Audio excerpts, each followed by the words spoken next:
आज है 1 जनवरी गुरुवार का दिन। हरकारा के इस ऑडियो अंक में आपका स्वागत है। हरकारा लेकर आया है आज के न्यूज़लेटर का पॉडकास्ट जिसे आपके लिए तैयार किया है निधीश त्यागी के साथ राजेश चतुर्वेदी, गौरव नौडियाल और फलक अफशान ने। जिन खबरों का जिक्र हम यहाँ कर रहे हैं उनके लिंक्स और विस्तृत जानकारी मूल न्यूज़लेटर में है। हरकारा यानी हिंदी भाषियों के लिए क्यूरेटेड न्यूज़लेटर। ज़रूरी खबरें और विश्लेषण। शोर कम, रोशनी ज़्यादा। नए साल की शुरुआत के साथ देश के सामने कई गंभीर सवाल और चुनौतियां हैं। आज के अंक में हम बात करेंगे इंदौर की, जिसे देश का सबसे स्वच्छ शहर कहा जाता है, लेकिन वहां दूषित पानी ने कई परिवारों को उजाड़ दिया है। इस त्रासदी पर जब सवाल पूछे गए तो एक मंत्री ने कैसी भाषा का इस्तेमाल किया, ये भी हम आपको बताएंगे। इसके अलावा हम बात करेंगे देश के अन्नदाताओं की। एक नई रिपोर्ट बताती है कि पिछले 28 सालों में 4 लाख किसानों ने अपनी जान दी है। पूर्वोत्तर राज्य मणिपुर में राष्ट्रपति शासन खत्म होने वाला है, उस पर गृह मंत्रालय की क्या योजना है, इस पर भी हमारी नजर रहेगी। सात समंदर पार न्यूयॉर्क से एक ऐतिहासिक खबर है जहां एक भारतीय मूल के व्यक्ति ने मेयर बनकर इतिहास रचा है। और आखिर में बात होगी विश्वगुरु के दावे और हकीकत की। तो चलिए शुरू करते हैं खबरों का सिलसिला विस्तार से। सबसे पहले बात मध्य प्रदेश के इंदौर की।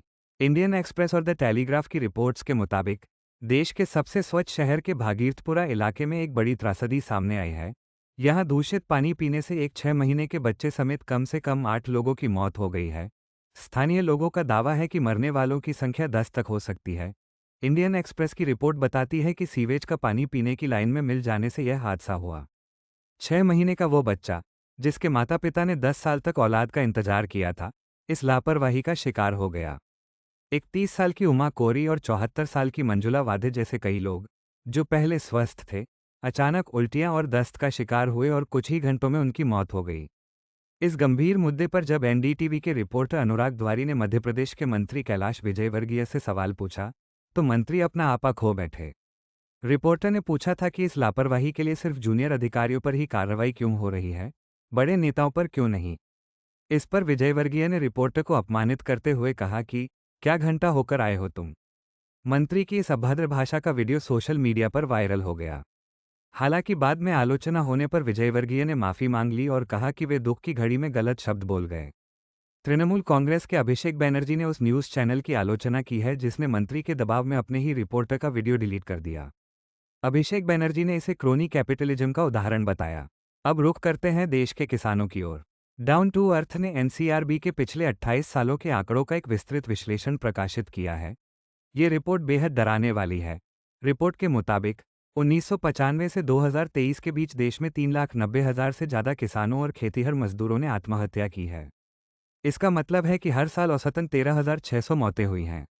विश्लेषण में पाया गया है कि महाराष्ट्र और कर्नाटक पिछले 2 दशकों से इस संकट के केंद्र बने हुए हैं।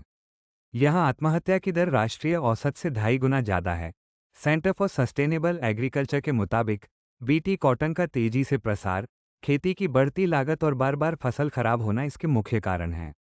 रिपोर्ट में एक चिंताजनक बदलाव ये देखा गया है कि 2023 में आत्महत्या करने वालों में जमीन के मालिक किसानों की तुलना में खेतीहर मजदूरों की संख्या अधिक थी। 2023 में दर्ज लगभग 11,000 आत्महत्याओं में से 6,000 से ज़्यादा खेतीहर मजदूर थे। ये बताता है कि ग्रामीण भारत में आर्थिक संकट कितना गहरा हो चुका है। किसानों और मजदूरों से जुड़ी एक और अहम खबर है।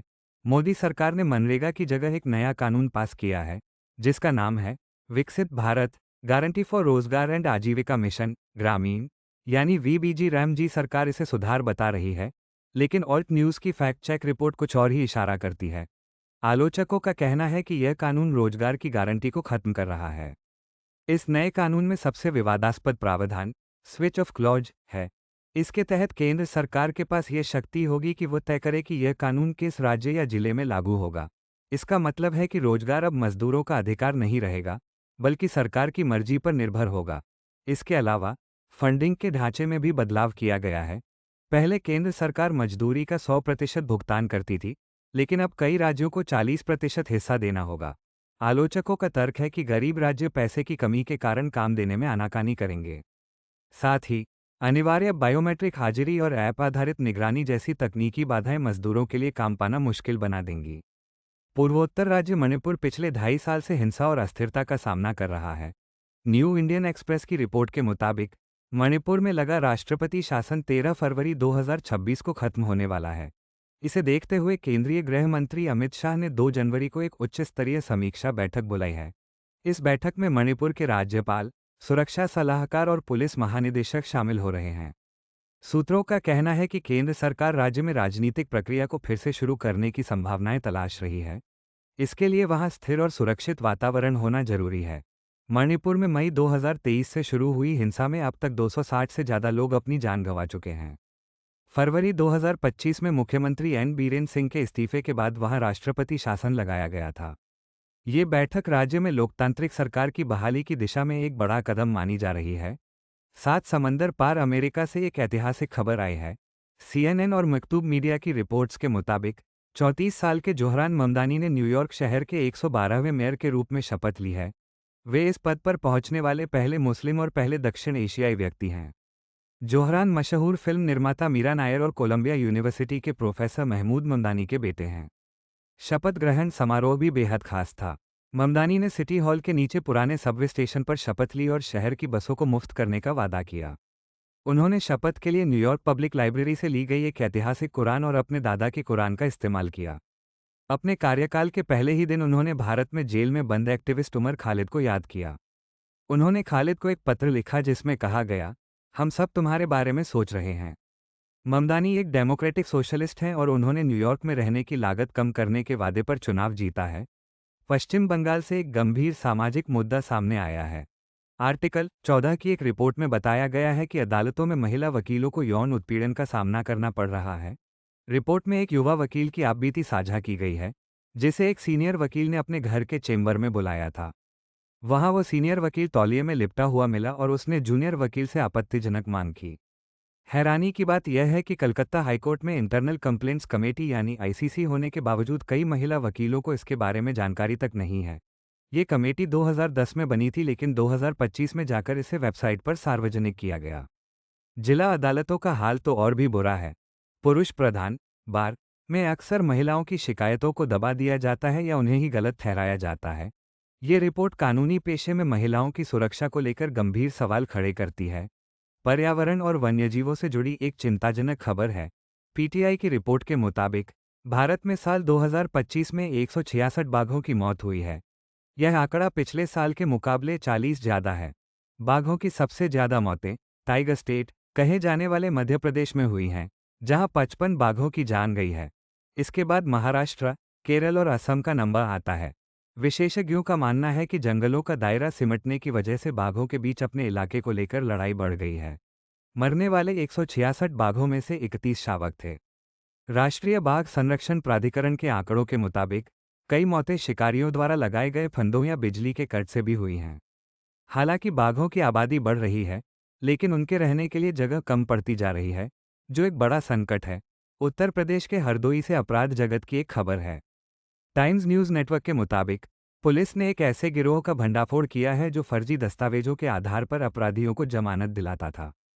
पुलिस ने इस मामले में 6 लोगों को गिरफ्तार किया है। ये गिरोह फर्जी आधार कार्ड और जमीन के कागजात तैयार करके हत्या और बलात्कार जैसे गंभीर मामलों के आरोपियों की जमानत लेता था। जांच में पता चला है कि यह गिरोह एक जमानत के लिए करीब 20,000 रुपये वसूलता था। पकड़े गए आरोपियों में एक सजायाफ्ता हत्यारा भी शामिल है जो खुद पेरोल पर बाहर था। पुलिस के मुताबिक इस गिरोह ने धोखाधड़ी से कम 23 मामलों में जमानत हासिल की थी। यह मामला न्यायिक प्रक्रिया में सेंधमारी की गंभीरता को दर्शाता है।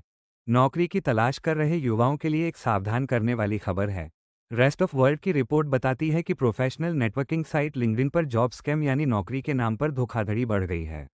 2024 की दूसरी छमाही में लिंक्डइन ने 8 करोड़ से ज़्यादा फर्जी खातों को हटाया है। रिपोर्ट के मुताबिक भारत में टेक जॉब्स के नाम पर युवाओं को मेंटरशिप के बहाने ठगा जा रहा है। स्कैमर्स बड़ी कंपनियों के फर्जी ऑफर लेटर देकर पैसे मांगते हैं।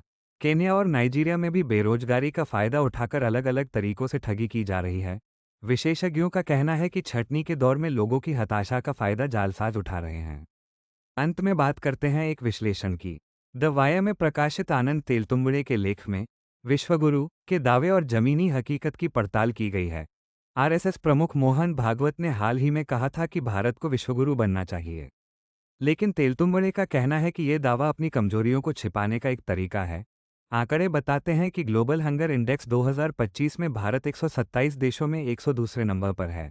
दुनिया में सबसे ज़्यादा कुपोषित बच्चे भारत में हैं। शिक्षा और प्रेस की आज़ादी के मामले में भी हम लगातार पिछड़ रहे हैं। लेख में तर्क दिया गया है कि जब देश भूख और बेरोजगारी से जूझ रहा हो, तब विश्वगुरु के नारे लगाना दरअसल अपनी नाकामियों पर पर्दा डालने जैसा है। असली राष्ट्रीय गौरव नारों से नहीं, बल्कि नतीजों से मिलता है। तो ये था आज का हरकारा पॉडकास्ट। देश और दुनिया की बाकी खबरों और विस्तृत विश्लेषण के लिए आप हमारी वेबसाइट और सोशल मीडिया हैंडल्स को फॉलो कर सकते हैं। हम लाते रहेंगे आपके लिए वो खबरें जो शोर में कहीं दब जाती हैं। अगर आपको हमारा ये प्रयास पसंद आया तो इसे लाइक और शेयर करना न भूलें। कल फिर मिलेंगे नई खबरों के साथ। तब तक के लिए अपना ख्याल रखें। नमस्कार।